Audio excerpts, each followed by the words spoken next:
toutes et tous, c'est Zone, j'espère que vous allez bien. Aujourd'hui, on se retrouve pour une nouvelle vidéo. Docteur va nous donner une astuce pour mettre de la vitesse dans votre jeu.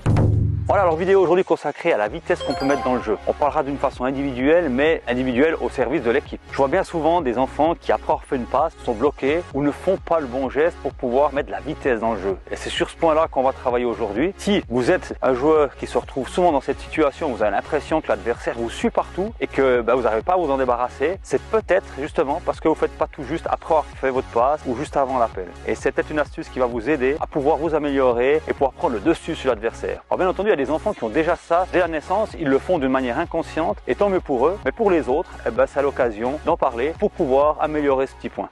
Et en football. Alors, comme je l'expliquais, ce que je peux voir des fois avec les jeunes qui font encore cette erreur, après avoir fait la passe, ils sont pas assez mobiles. Et ce qui se fait que ça ralentit le jeu, ils se mettent en difficulté ou ils sont complètement oubliés de l'action et donc ils deviennent inutiles pour l'équipe à ce moment-là. Alors qu'il y a un travail à faire quand on n'a pas le ballon et ça commence juste après avoir fait la passe. Ce que je peux souvent observer avec les jeunes, c'est que souvent on fait la passe et puis on s'arrête. Qu'est-ce que j'entends par là?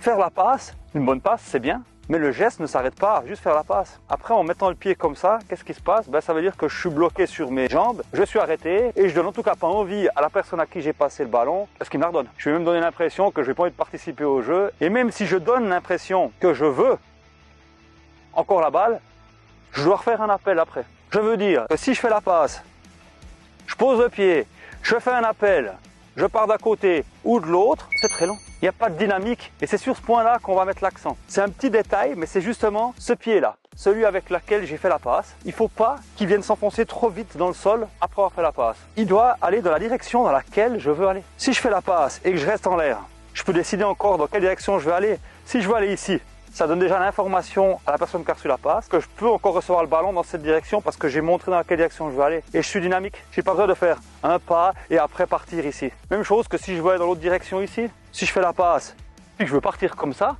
je peux directement aller dans cette direction. C'est beaucoup plus facile, c'est très rapide. Ça évite de faire un petit pas en trop puis après partir. Ça, c'est trop lent. Cette microseconde, elle fait que tu donnes une chance à l'adversaire de te suivre parce que c'est trop lent. Tandis que si tu es déjà prêt à partir dans la direction dans laquelle tu veux partir, là, c'est plus difficile pour l'adversaire. Là, tu vas le mettre en difficulté. Là, il va devoir réagir. Il aura peut-être pris le dessus, la petite fraction de seconde qu'il faut pour pouvoir être seul après pour recevoir le ballon dans de meilleures conditions. Ça veut dire qu'on en revient toujours aux mêmes bases. Il faut se préparer pour l'action suivante. Il faut anticiper. Il faut être prêt pour la suite. Et être prêt pour la suite, ça veut dire préparer son corps à pouvoir demander à une de jouer en passe remise, de pouvoir déborder juste après avoir fait la passe. Il faut déjà avoir plus ou moins décidé qu'est-ce que je vais faire après avoir fait la passe. Le jeu ne s'arrête pas au moment où j'ai fait la passe. Au contraire, je peux déjà donner une première solution au passeur. Et vous prenez le dessus d'une façon très facile, sans grands efforts. D'accord? Ouais. Alors juste pour pratiquer ça, il y a des exercices tout simples pour préparer le corps et préparer l'enfant à être prêt pour la suite. Vous l'avez déjà fait, j'en suis certain, à l'entraînement. Vous le faisiez d'une manière peut-être inconsciente. Mais là, on va vraiment regarder que l'enfant fait juste. Et faire juste, c'est quoi? Ça veut dire qu'on fait un jeu de passe. Je prépare mon corps toujours dans la direction dans laquelle je vais aller. Et comme on le voit, mon pied va toujours dans la direction dans laquelle je vais aller.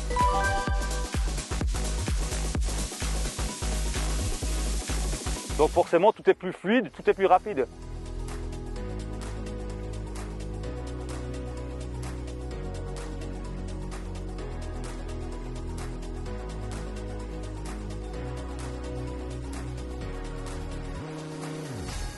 Mais je peux très bien donner un autre style de passe ou un autre style de mouvement pour pouvoir aussi donner de la vitesse dans mon jeu. Si je fais par exemple comme ça, regarde mon pied où il va après avoir fait la passe, il est dans la direction dans laquelle je vais aller. C'est aussi une solution que tu as pour pouvoir jouer rapidement. Pourquoi? Parce que tu prépares ton corps à partir dans cette direction, tu es beaucoup plus dynamique après avoir fait la passe.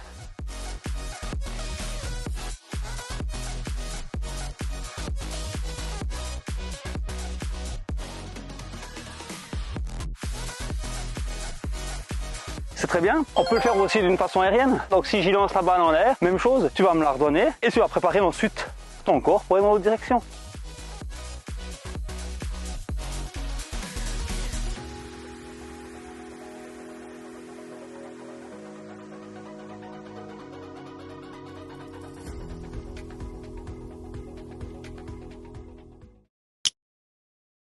Voilà Elie, tu as compris le principe?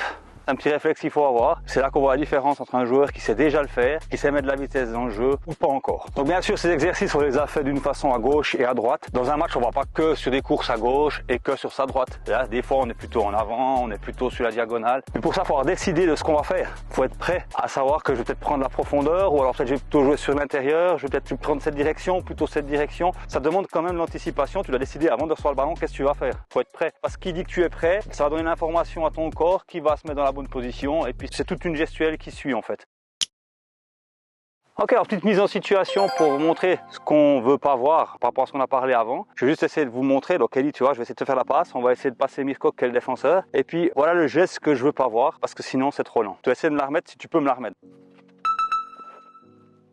Tu vois, là, je suis bloqué. Déjà là, je suis bloqué. Pourquoi? J'ai fait ce geste, je me suis juste arrêté. Qu'est-ce que je peux faire ici? Je peux que donner un élan après avoir fait ce petit pas en avant. Et Mirko, il est déjà sur moi, c'est déjà quelqu'un à qui tu peux plus passer la balle. C'est très difficile. Donc effectivement, là, je suis frustré parce que je peux rien faire. Par contre, si là, je suis beaucoup plus vif et je te la passe, t'es prêt, hein? Tu as vu cette fois? Il était pris de vitesse. Parce que dès que j'ai fait la passe, il savait plus où aller parce que moi je suis déjà parti de ce côté. Et puis toi, tu aurais peut-être pu faire quelque chose d'autre aussi de ton côté. Puis il s'est retrouvé là au milieu. Puis cette petite fraction de seconde, si tu me la remettais dans la course, je pouvais aller au but. Tu vois la différence entre faire une passe et s'arrêter et faire la passe et partir déjà dans la direction pour montrer dans laquelle on la veut. Ça fait toute la différence. Un autre exemple, Ellie, que tu connais bien, c'est celui éventuellement du jeu appui-remise. On est les deux contre Mirko, je vais te la passer, puis tu vas essayer de me la redonner. Si tu peux me la donner, si tu avais essayé de pas aller au but. Et là, je vais te proposer aussi quelque chose pour pouvoir te donner une solution. Et donc, ça peut être très utile, ce qu'on vient de voir, dans cette situation de jeu. Donc t'as vu Ellie, là moi j'étais bloqué, t'avais plus aucune solution à cause de moi, j'ai pas réussi à me démarquer. Après avoir fait la passe, j'ai donné l'information, j'étais ancré dans le sol et après seulement j'ai commencé à essayer de faire des appels, à essayer de bouger. C'était trop tard, il m'a suivi, il a vu clair dans mon jeu. Il faut que je m'induise dans l'erreur.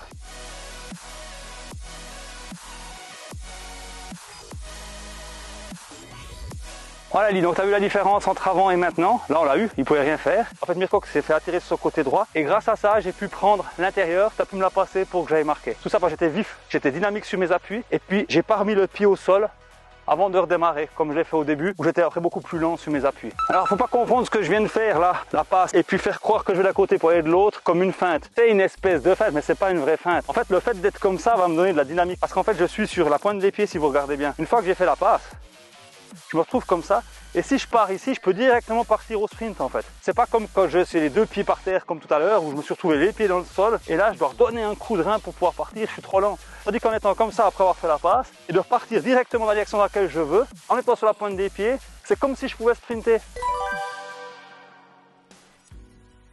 C'est comme si vous imaginez, vous êtes à la piscine et puis vous poussez contre le mur pour aller très vite en fait. Donnez de la force. Vous êtes beaucoup plus vif que si on est bloqué avec ce petit pas intermédiaire pour après redonner un coup de rein.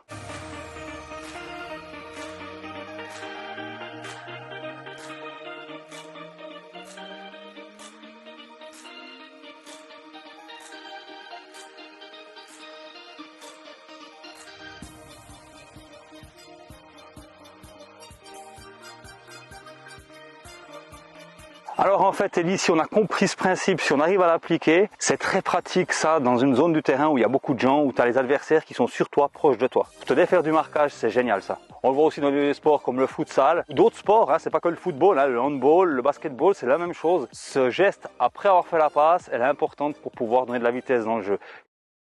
Donc voilà, dans cette vidéo, je remercie Dr Raph pour son astuce. J'ai pas fait beaucoup de choses, mais j'ai appris quelque chose. Et j'espère que ça vous rendra service aussi pour vos matchs. Et merci aussi à Mirko pour son aide. De rien. Et j'espère que vous avez aimé cette vidéo. Like et abonne-toi à ma chaîne et à mon Instagram qui est écrit juste ici. Et sur ce, ciao.